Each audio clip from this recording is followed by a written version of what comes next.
Hey there, listener. I want to thank you for listening to the National Land Realty Podcast. Now, please remember to like, share, and review our show. If you can, take a second, hit pause, and give us a quick review. It only takes about a minute to write what you think about the content that you hear on this show. Good or bad, we want to hear it. Thank you in advance. Now on with the show.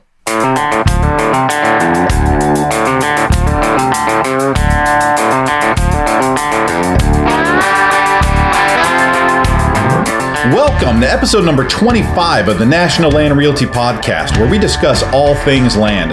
Our goal here is to inform, educate, and entertain those of you who own land or are interested in the buying and selling of land throughout the United States. My name is Mac Christian, and I am the Chief Marketing Officer here at National Land Realty.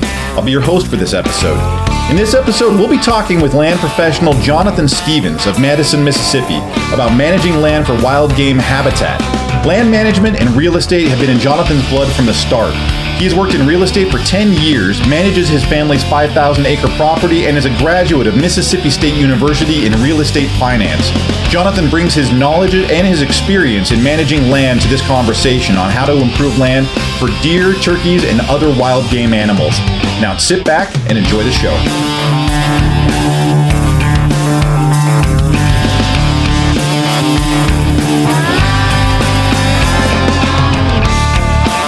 I am sitting here with Jonathan Stevens out of Mississippi. And Jonathan, just tell me real quick, you know, we talked a little bit previously, but I want you to run me through sort of how you got to National Land and sort of, you know, what you do at National Land, because it's always good to kind of know your specialties.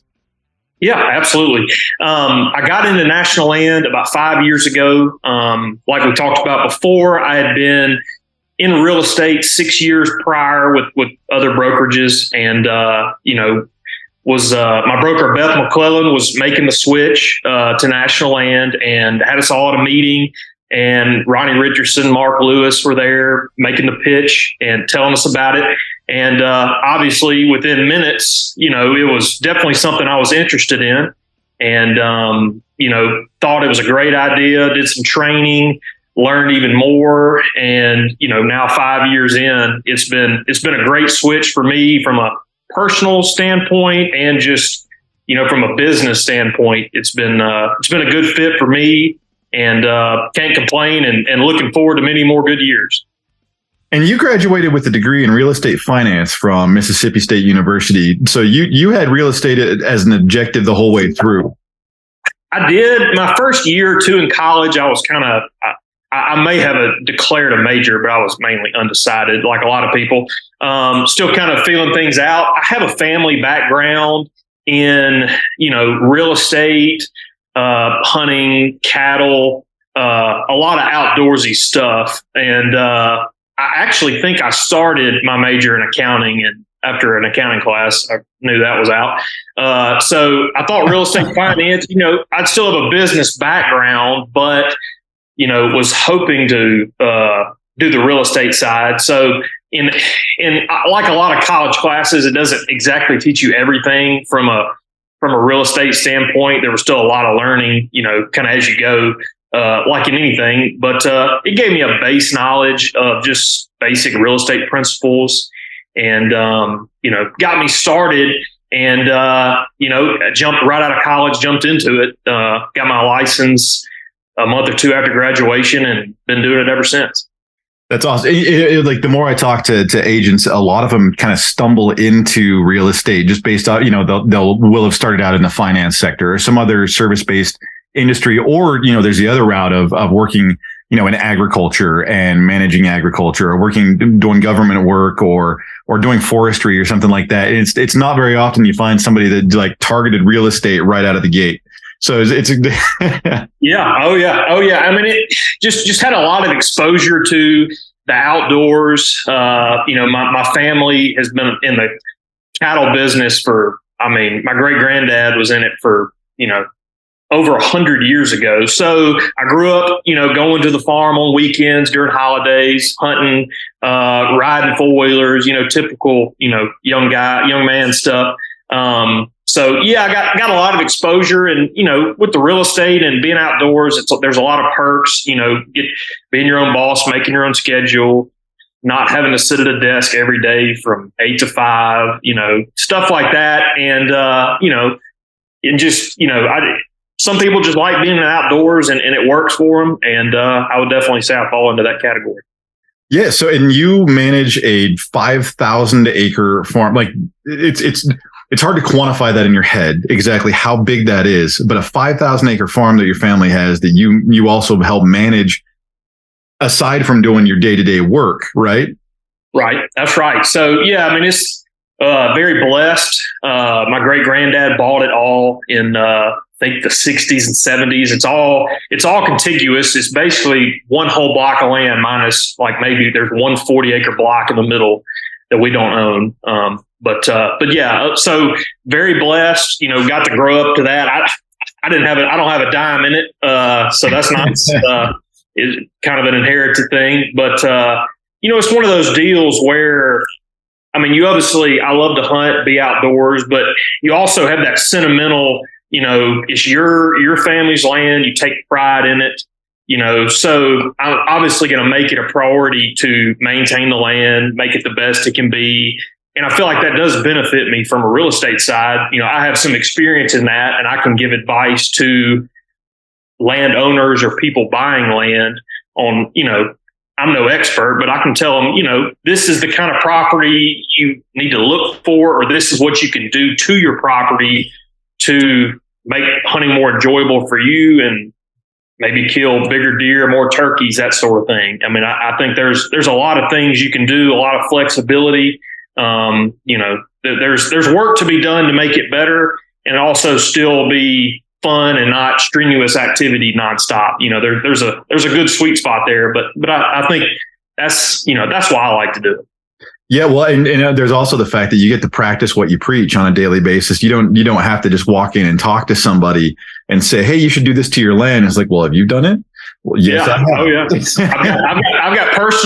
I've got personal experiences from what does work, what doesn't work, where I've had the most success. And it varies region to region. We're in the Southeast, we're in Mississippi, so it's not the same as land in the Midwest, Northeast, out West, wherever. But a lot of principles, from a hunting and land standpoint still apply. Maybe some subtle differences, but yeah, I mean, it's stuff, I'll give anyone advice if they ask or want it.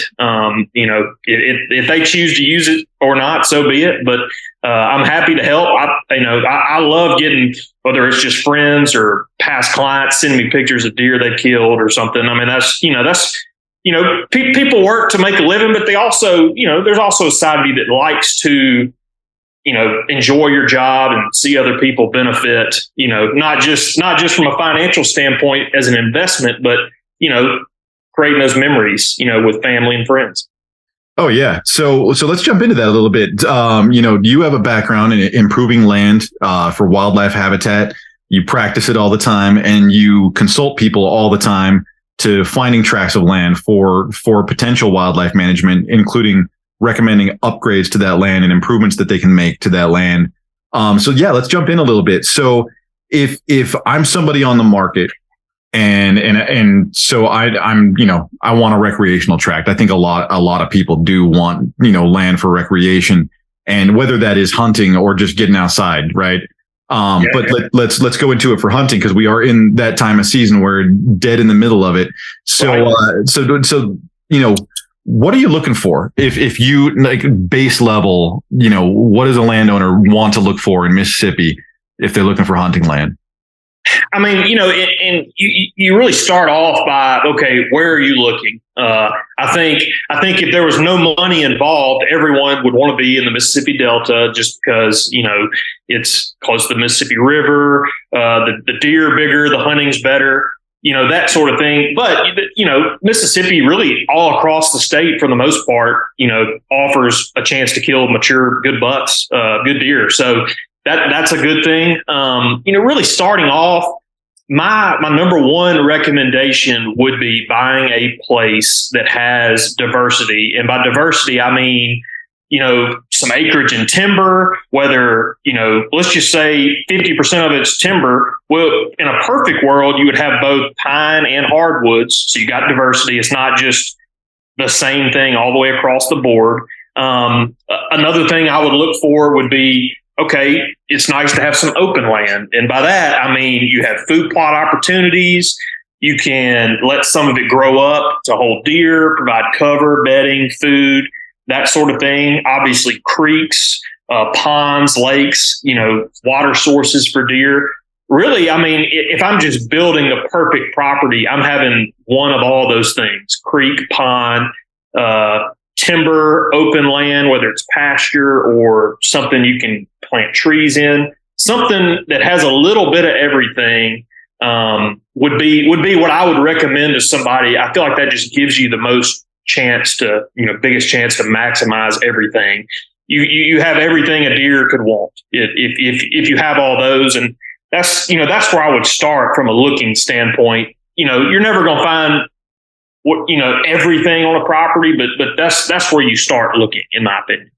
Gotcha. And I know one of the things that a lot of you look at, when you're looking at a hunting parcel is sort of, what's the surrounding neighbors doing as well, right? If they don't have food and cover, if they don't have water, it's hard to build up a population just because, everybody else isn't playing by the same script. So do you kind of like go, I'm sure you're Google Maps searching other people's properties. Are you knocking on doors or anything like that to figure it out? Or, I'm mainly looking at, what other people do. I'm looking at maps.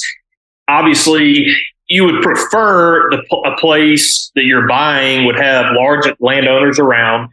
Number one, that's probably means less hunters. They're probably on a better deer management plan, maybe not, but in a perfect world, you would absolutely want large landowners around you. You would also like them to have a like-minded property like yours. Maybe there's a neighbor that has row crop fields that provide summer food for deer. I mean, that's a big thing in these parts. Especially in the Delta or places where there's cropland. That's just summer food. That's free food for your deer, and from a larger standpoint. So, from a nutritional, genetics, all that thing, that really checks all the boxes. But yeah, there absolutely is crucial to have the proper scenario from a adjoining landowner neighbor standpoint. Right. So it's hard to jump on specifics because land is variable and no piece of land is the same. But if you were to look at something, and I say that because if you were to buy, say, a lot of land that has been maintained for wildlife, it becomes fairly self-apparent, right? You've got your food area, you've got your forage, you've got your cover, you've got your water, and you've got your shooting lanes and stuff like that. Like, you get that managed. But let's say you have that land that is not managed. What are some of the first things that you look at for improvements that say, somebody buys a piece of land, sometimes it takes a few years to build it up. And and it's hard to do that, and it takes time and it takes patience, which, is difficult to say that you have, like, I got this land, I want to hunt it. But what's some of the first things that you could look at to make improvements for, to examine? Yeah. So let's just, I'm looking at a property. One of the first things I'm looking at is what we talk about, kind of what does the diversity look like? What percentage of acres is wooded? What percentage of acres is open? Okay. So you know that. How old is the timber? Let's say, middle-aged plantation pine or hardwoods, how old, the age. One of the first things I would do would be, okay, when was the timber thin? When was it cut? That's kind of the beauty of land. There's no cookie cutter scenario. I mean, it doesn't matter how long you've had a property for. Like at my family's farm, it's been in the family for 60 or 70 years. Over a 5-year span, you're always doing something. You need to be always doing something. You create a good wildlife habitat, but things change. Trees grow, trees fall, that sort of thing. So it's important to look at timber, thinning timber, clear cutting timber is excellent for deer habitat. So that's the first thing I'm looking at. What's the age of the timber? When was it cut? How has it been managed? And really, you could come up with a timber management plan, and really, you don't even have to hire somebody to do that, you can. But just kind of make yourself knowledgeable on timber. And, the best thing about timber is not only do you make money when you cut it, you make your deer hunting better, which everyone wants that. You're basically getting paid to make your hunting better. So when you buy something with timber, that's the beauty of it. And that's the first thing I'm looking at. Is the first two things really is, what kind of diversity do I have on the property, and what can I do from a timber standpoint, not only to make money as an investment, to improve the wildlife habitat. Yeah. And that's, the timber thinning tends to be a kind of a strategic move, exactly for the reasons that you said, right? It's an income source. It becomes an investment because you get later income sources from the trees that grow after the thinning. And then you're also improving your habitat because you're relieving that crown spacing, meaning the distance between, and I'm going to talk from terms of people that maybe don't know what crown spacing is, right? Most of our listeners are probably going to know, but I tend to work it from that level of people that don't. And it's, you're working with that space between the crowns of the trees.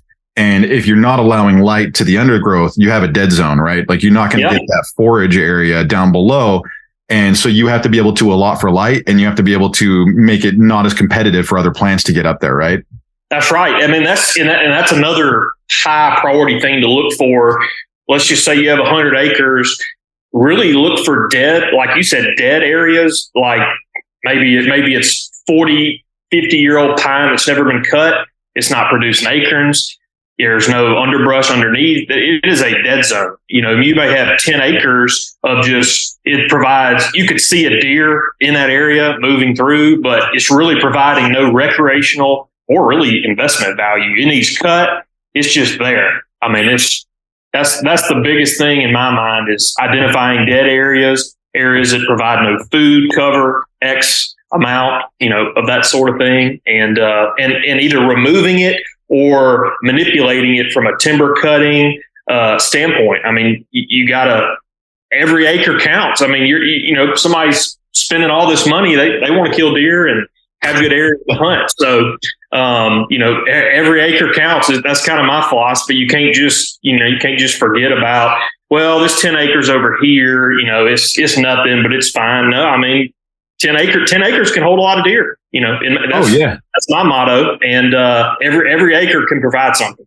So, and that was going to be a question that I asked, is what's sort of the acreage, limitations that you look to target? Is it 5 and up? Is it 10 and up? Or is it kind of your stance that, like, you can hunt deer anywhere just as long as you have the ability to do so and the land around you to facilitate it? Yeah. And I would say, I mean, even areas as small as 1 to 2 acre blocks of where you cut timber or let an area grow up. I mean, that's 1 acre, that can feed a lot of deer throughout the course of a year. So, and kind of what I would recommend is, I mean, obviously you can, clear cut your trees at some point. You're going to create good deer and wildlife habitat, but from a good mixture, a balance of timber recreation, maybe you have a 100-acre block of hardwoods, maybe cut you 3 or 4 or 5 acre clear cut zones within that 100 acres. So you still have your, pretty hardwoods, acre producing areas. But then you have kind of select spots within that 100 acres of bedding and cover. And it's kind of like a sanctuary for them. That's 4 to 5, several 4 or 5 acre blocks is plenty of cover and food for deer. They're going to live everywhere, but they can always come there to eat, sleep, lay down, whatever they're going to do. I mean, that's really all it takes, just several areas for them to, have some kind of cover. Yeah, I love talking to you guys about your deer populations, down in Mississippi, Missouri, Alabama, because I live in the Northwest, and, I'll end up walking 100 miles in a season and see, a handful. And you guys get these crazy populations down there. You don't have to walk anywhere in Mississippi. You just ride down the road. You're going to see it. I'm jealous. I've got some jealousy in me. So you mentioned clear cutting, and let's talk about the uses of that. Cause I mean, I think you already touched on it, but not necessarily in terms of clear cutting, because you're talking about bedding, cover, and forage. And so tell me a little bit about how you manage a clear cut. I mean, there's a lot of ways you can do it. Especially I'm kind of partial to hardwood trees, oak trees, so I would never recommend, unless they just had to have the money, I would never recommend from a recreational standpoint, clear cutting hardwoods. What I would look to do is select cuts, thinnings, that way you're leaving yourself plenty of hardwood trees, but you're also creating wildlife habitat, briars, undergrowth, that sort of thing for deer. Now pine trees are different because they don't really produce, the tree itself doesn't really produce any food. So at a certain age, pine trees are planted to be cut. From a hardwood tree standpoint, they're planted to generate food. And, they obviously look pretty, especially in the fall and winter time. But yeah, so pine trees, in my opinion, they're planted to be cut. So, and there's a lot of benefits to pine trees, but at a certain point, it just kind of depends on your timber price in your local market and that sort of thing. But, let's just say 30 plus years old, you're looking at a clear cut. It's just, there's really no value in leaving some. I would, if you have a 50-acre plantation pine area, you just cut it and then after that point, it's kind of a fresh start. You can let it grow for X amount of years and be cover bedding food for deer. You can replant it, which you also get, at their young age. You also provide a lot of that stuff. And really pine, it's constant, you cut it, you plant it, you thin it, you cut it. It's just like a rotation. So every really, once they get to 15 years old, every 5 or 6 years, you're thinning it. So you can constantly provide something for the deer during that, from that middle age to its maturity. You're constantly giving deer, you're benefiting from the pines, and then you cut it, get your money, and start over. It's kind of a never ending process, which is a good thing. It always can provide something, and that's kind of like we talked about removing the dead areas. It's that, whenever it gets to a certain point, you cut it and you start over, and you get the benefit of, what it can provide to deer, turkey, any other kind of game. Yeah, and hardwoods are sort of an investment there too, just because it takes so darn long to get a mature hardwood tree. Like cutting those down is a little hard to do a lot of the times, just because it's like, man, that thing is 80 years old. I know. Those hardwood trees last longer than most humans. So there's, especially at our farm and other people I've talked to, there's definitely a sentimental value with them. But even pine trees, they can be 150, 200 years old and they're still producing food for deer. That's just whenever they start, some years there's droughts and whatnot, but most of the time, 90% of the time, they're producing food from age, 30 to 150 years old. So it's you can cut them from an investment standpoint, but the good thing is if you leave them, they're still providing some food and that sort of thing. And there's different kind of trees you can plant, kind of the up and coming popular oak tree, at least in the South, is called a sawtooth oak. And they produce acorns, 10 to 15 years old. Oh, wow. Okay. So very fast. So, from the time you plant them, you really don't have to wait that long. They're producing, and I like how you're looking at 10 to 15 years old as fast. It's crazy. And then these white oak and red oaks down here, they may take 30 years to produce an acre. So, right. So there's options and opportunities from, what kind of species of tree, even within the hardwood range. You can give yourself diversity, not only in pine and hardwood, but within the hardwood, you can plant different type of trees. There's just that's the beauty of owning and buying land, is there's so many opportunities from an investment and a recreational standpoint to improve your land, make money, do the things everyone wants to do. Let's talk food plots real quick, because you mentioned them, and I'm curious on your stance, because everybody sort of has their own approach to food plots, and it seems like one of those things. It's like two people arguing tractors, right? And I didn't say that just because we had a tractor podcast with John Deere and they were fantastic, but like you get people that are partial to different things, and it's like, no, you never do that. Always do this, and it depends on who you talk to, and there's advocates for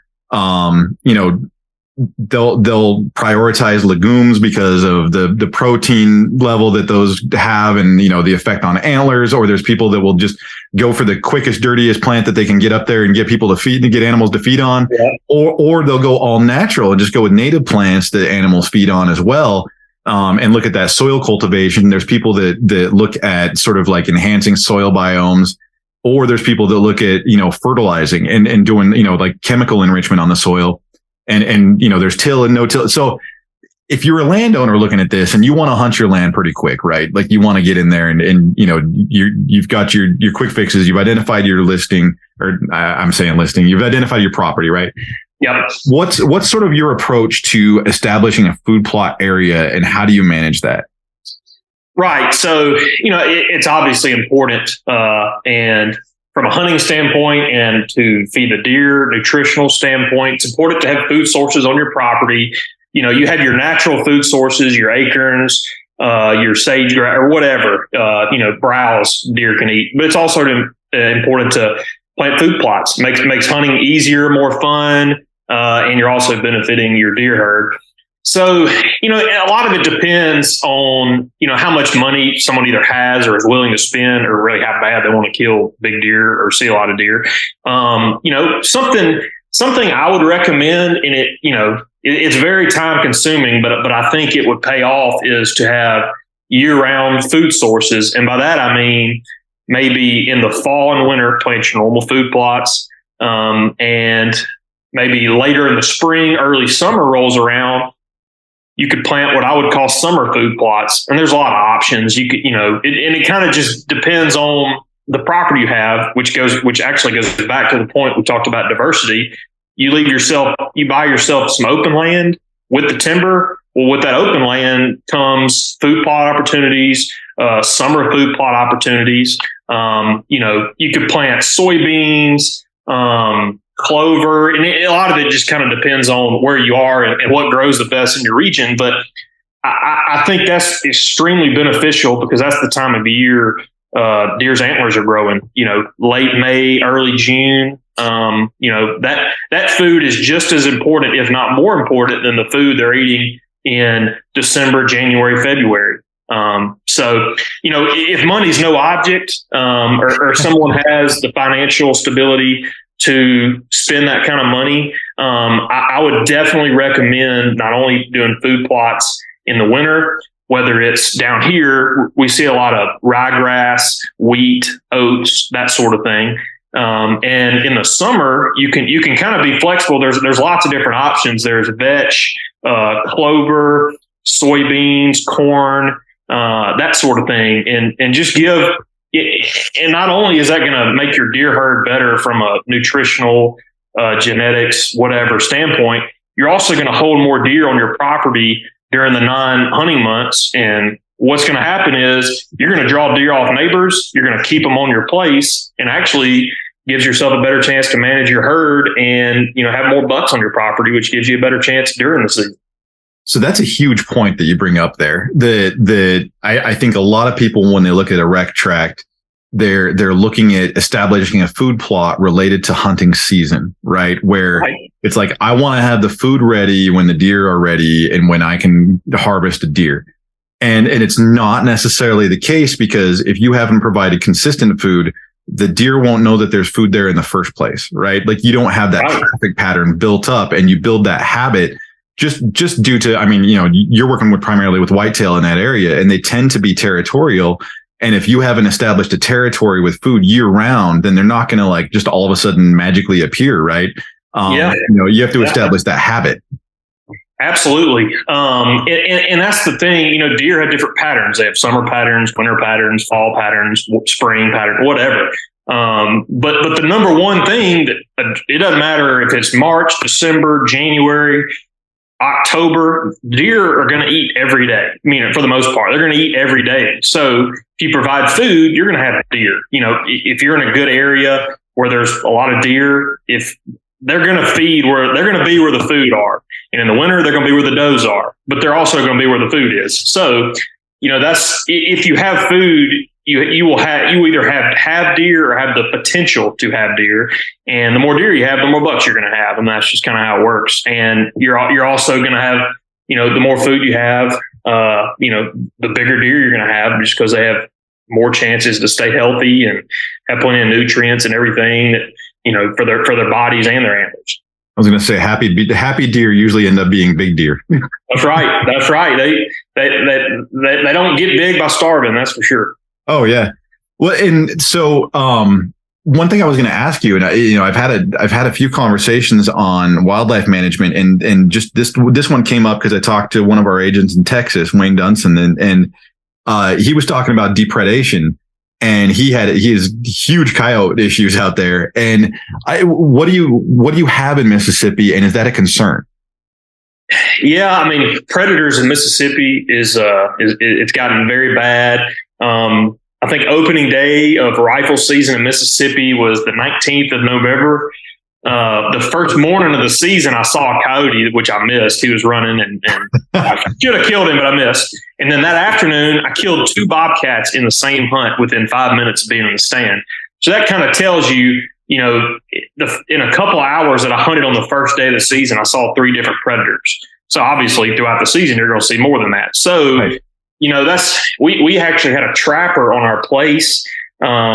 He caught 30 something plus coyotes, 10 plus bobcats. This has been several years ago. Yeah. And only working, he was only working just a few areas of the place. So, I mean, that was within a year span, and he killed over 30, trapped over 30 coyotes, 15 bobcats, possums, skunks, you name it. He caught it. And that's just a small sample size, but there's no doubt it's an issue. I would recommend shooting every coyote and bobcat you see. If you have the stomach for it, and you want the best available wildlife. I mean, they're eating fawns, turkey eggs, you name it. They're eating. I mean, they're like deer. They got to eat. I mean, I was going to say it's one of those things. They don't eat vegetation. They eat meat. So yep. I mean, that's how they live. I mean, that's, kind of like everything else. They're going to do what they have to survive. So, I mean, it's, I would recommend trapping. I've never done the stay out all night with a thermal scope. Some people do that. I've never done that, but, it kind of depends on the property, but I would absolutely come up with a plan or make a concerted effort during deer season to eliminate as many as you can, because it limits. They're killing deer. They're scaring deer. It may make deer more nocturnal. It may change their patterns. It can just have a negative effect just across the board. Yeah. And that's one of those things that I think that gets overlooked when somebody's looking at, a recreational piece of land, is that, because the first things you look at, like you said, you look at the trees, you look at the food, you look at the cover, those kind of things. And if you pull in deer, you're going to have predators. And if you have predators, you're going to have to manage them, because otherwise they're going to scare your deer out. And it's, there are a lot of different camps on like people that don't want to harm predators just because of the value of having diversity of wildlife. But it's also one of those things you have to give and take, where like, yeah, you can't have your cake and eat it too, right? In that situation, right. You can't have all the predators and have a healthy deer population. And, so you do have to manage for those things, right? Right. And I mean, and I would say to that person that likes to have predators, and, those people are out there, but like in a non-joking aspect, they can sleep easy at night knowing that, it's like hogs. You're never going to eliminate them. You basically just do the best you can. You will never kill every coyote, bobcat, hawk, whatever. You will never kill every one of them. So, but that being said, you need to, eliminate as many as you can. It's like with food and deer. I mean, if you've got deer, you've got predators. So if you have no predators, that means you have no deer. So, so it's kind of, it's a catch-22, but, it's something, you can keep it under control. You're never going to eliminate all of them, and you shouldn't try, but you should make an effort to eliminate as many as you can. It will only benefit you short-term, long-term. I was going to say that's why they call it management and not elimination. Yeah. I mean, it's just like people, it's healthy for a deer herd to remove some deer, every year, because food is scarce. I mean, there's only so much food, but it's the same thing. I mean, coyote, for every coyote you kill, there's no telling in their lifetime how many deer, turkey eggs one coyote is eating. So, even if let's just say you took 5 off your place in a season, you just did yourself. There's still probably some out there, but you just saved yourself so many animals in the process. I was going to say too, and it's been something that I have learned lately is just how much of an effect it can have if you even have. So you brought up skunks, right? So skunks, raccoons, bobcats, those kind of things. The impact that they have on your turkey populations, or right. Say if you're a game bird person, your quail populations, those kind of things get absolutely impacted. Not even so much that you're not going to find any raccoon that's going to catch a live quail, but they will eat all of the eggs, right? So it's one of the things to consider.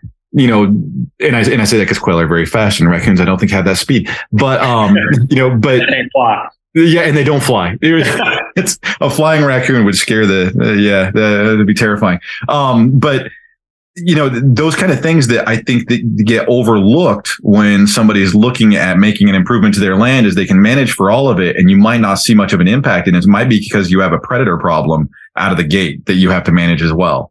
Yeah, there's no doubt. We've had, I want to say the best, and I don't think it was a coincidence. As far as turkeys go, the best turkey season from a gobbling standpoint, as far as how many we heard, how vocal they were, was the year after we had the trapper down there. And then since then, we've had some good turkey seasons, but it's kind of slowly resorted back to the mean. There's no way it's that big of a coincidence. The turkeys are there, deer are there, but it scares them away. It's going to move them to other areas. It's just it just lowers the activity across the board. If deer are constantly, if they're seeing a coyote every day, well, they're not going to stay there. They're going to keep moving until they get away from them. And just from a number, it's a numbers game as far as eliminating them, saving actual deer, but you're also benefiting from deer kind of settling down into a habit, where they're going to be, where they're going to feed, what time of day they're going to move, that sort of thing. Yeah. So, and let's talk a little bit about mixed use, because I know that with you running, 5,000 acres out there, and you manage it for both, agriculture purposes and recreational purposes. What sort of how do you divide up your ag versus your recreational tracts? Do you fence it off between the areas? Because I've talked to plenty of people that do that, or do you keep it wide open so they can go back and forth? Because obviously you don't want your deer eating all your crops. So how do you manage those sort of situations? We have some cows on our place. They're not mine. They're my little cousin. It runs cows, which also benefits the land. They're keeping the grass low. I think they're kind of a under the radar good thing to have on a place. I think turkeys hang out a lot where cows are. So yes, we do have a lot of fencing. There's opportunities. Let's just say you plant a 2-acre, summer food plot, whether it's soybeans or whatever. There's opportunities, to put up electric fencing, barbed wire fencing, at least until the grass gets to a certain height where, because deer, we've had it on our place. Something sprouts 1 inch and 2 days later it's gone. It never matures. It never, once it gets to a certain height growth, it's going to take them a while to eat it all. So I do think, it just depends. If you're planting a huge, 50-acre field, they're probably not going to hurt that. But if you're planting 5 acres or less, yeah, they can hurt it immediately. And it just depends how hungry they are, what that year's food source is looking like. So yeah, I would definitely recommend, whether it's barbed wire fencing, electric fence, like we use for cows, just something to kind of just keep them away from the area until it gets to a certain height, and then you can just kind of turn them loose, and then here they come. They've been looking at it. they've been smelling it. That's a good consideration too. Like I hadn't thought about that one either. As far as like when you're developing a food plot, fence it off because they're like little biological lawnmowers, right? So you'll end up with nothing right away. So you got to let you're not only growing your deer population, you're growing the food population as you go. Fence it off, let it grow, and then let them in. Yeah, I mean, deer love something new, just anything new. So right when acorns start to fall, they're going to go eat it because it's something new. They hadn't had it in 10 and a half months. They're going to it. Same with grass. They're as soon as it comes up, that first, let's just say it gets a rain and 2 weeks later it's up. Well, that between week 1 and 2, when it's, sprouted up enough to where they can eat it, they're going to go eat it because number one, it's new. They like new. And number two, the grass at that age is real tender, soft. Obviously I don't know from experience, but that's what hunters and biologists say. It tastes better. It's easier to eat, easier to digest, all that kind of stuff. And it's just something new to them. I mean, if someone brings you something new that you hadn't had in a long time, you're looking forward to it. Same with deer. I mean, it's the holidays. They've been eating all these things for months till they get tired of it. They want something else. Man, it's the holiday season right now, man. I'm living off of Christmas and Thanksgiving chocolates. Yeah, that's why everybody likes turkey and dressing during Thanksgiving, because they probably hadn't had it any other time, and then it rolls around and everybody's all in. Awesome. So you've been doing this for 10 years. And going through. I have the fortune of like being able to come in as a backseat quarterback and look at all the listings that you've done in the past. You do a great job with photography, and it seems like you work really well to enhance people's land and how people view land when you list it.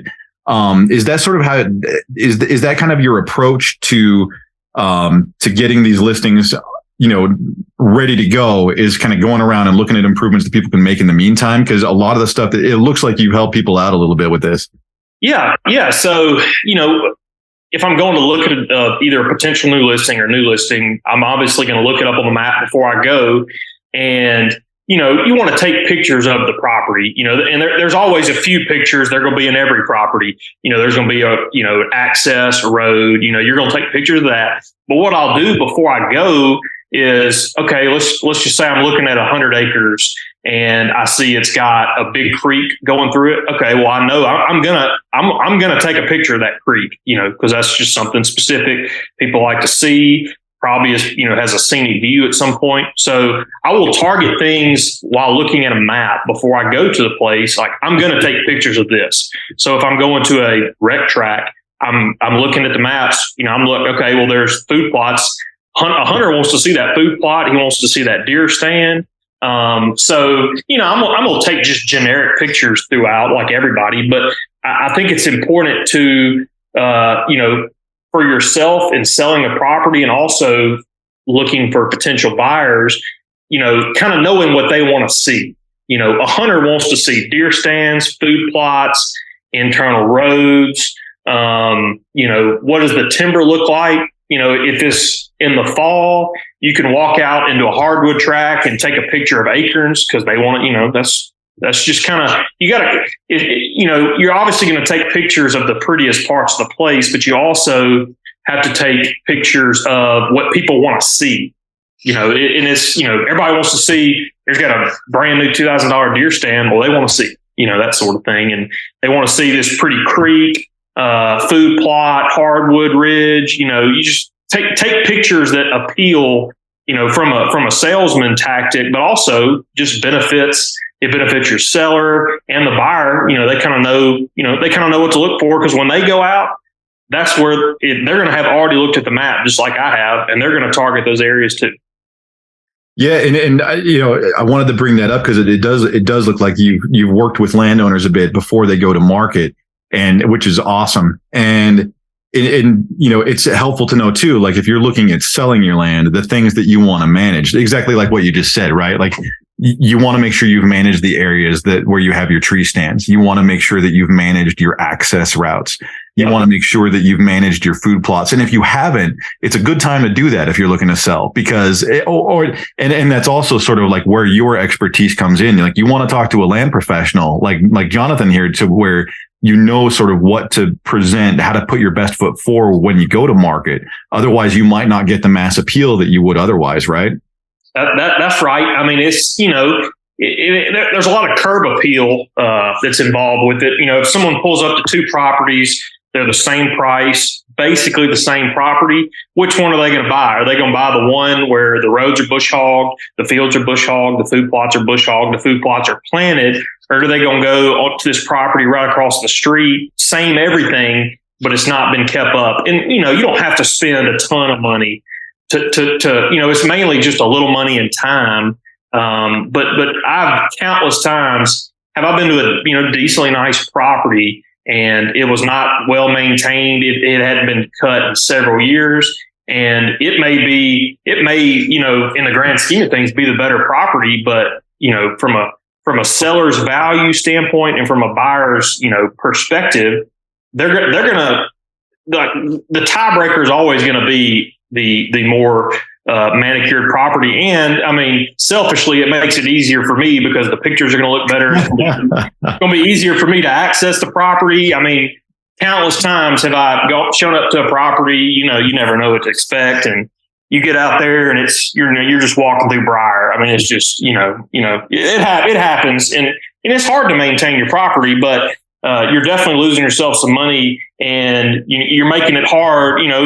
Everybody jokes the realtors make all this easy money, but you get out walking through a briar patch, that's nothing easy about that. So, and it's going to be a hard sell, on top of, hard to get good pictures, advertising, that sort of thing.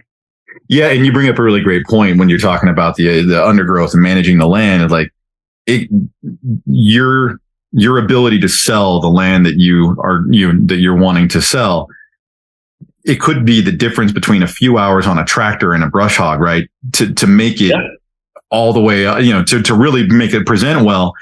It's not a huge investment. You're talking time and gas and hooking that thing up and driving, right? Yeah. I mean, it's, something as simple, my advice to landowners would be, let's just say you got a $500,000 property.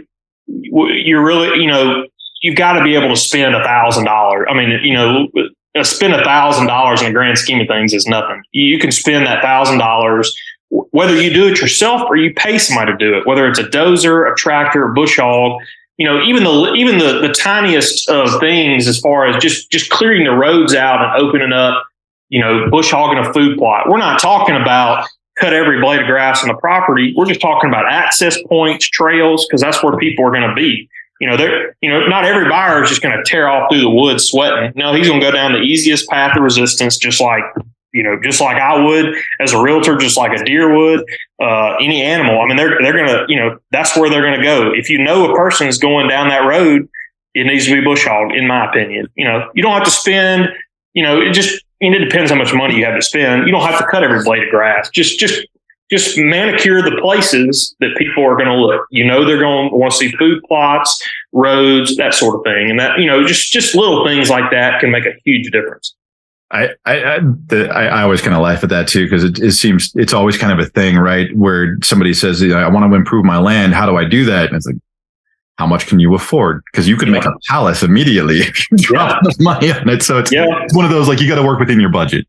Yeah. I mean, and I mentioned this on my blog article a couple months ago. I mean, you get out what you put in. I mean, if you get out there, you bush hog, you spend money on deer stands, food plots, that sort of thing, you're only benefiting, yourself from a comfort standpoint and enjoyment, but from a hunting aspect, I mean, it's just, it's great. And you get a little sentimental value from sweat equity too, a little feel good aspect. It's not always fun at the time, but every year when I get done, doing food plots, there's kind of like a satisfaction from, you put in the time, it's ready. And I feel like, if someone does good things like that, they're going to be rewarded, whether it's, other people making memories or you making memories or whatever, it's just kind of, you get out what you put in. It's very cliche, but it's very true at the same time. Oh yeah. Well, hey, I don't want to hold you for your whole day here, but let me know, how does somebody get a hold of you, and what do you work with primarily? Yeah. So my cell phone number is 601-285-8255. 617-278-1548. My email is jstevens, Stevens with a V, Stevens, at nationalland.com. And I'm licensed in Mississippi. So, I really don't limit myself to a specific area in Mississippi. I'll take a listing: North Mississippi, South, East, West, Central. I live in Madison, which is a suburb of Jackson, Mississippi, which is middle part of the state. And my branch is in Kosciuszko, not too far from here. I don't really limit myself to a specific area, and I also don't limit myself to a specific type of property. I've done commercial, pasture, row crop, timberland, et cetera. Most of my sweet spot is definitely recreational timberland properties. In the benefit of Mississippi is you can hunt anywhere. You can kill a deer anywhere. So I'll work anywhere. That's kind of how I operate. I like it. Well, hey, Jonathan, I appreciate your time and your knowledge and your expertise here. And much appreciated. We'll have your link to your page in the notes for the podcast, so that anybody in Mississippi can reach out to you. Yeah, well, I appreciate y'all having me on, and I'll come back anytime. Love to talk about hunting, land, anything in that realm. So happy to do it, and I appreciate the opportunity. Excellent. I look forward to it, man. Yes, sir. Have a great day. You too. This concludes episode number 25 of the National Land Realty Podcast, discussing land improvements for wild game with Mississippi land professional Jonathan Stevens. You can learn more about land ownership and the buying and selling of land at nationalland.com.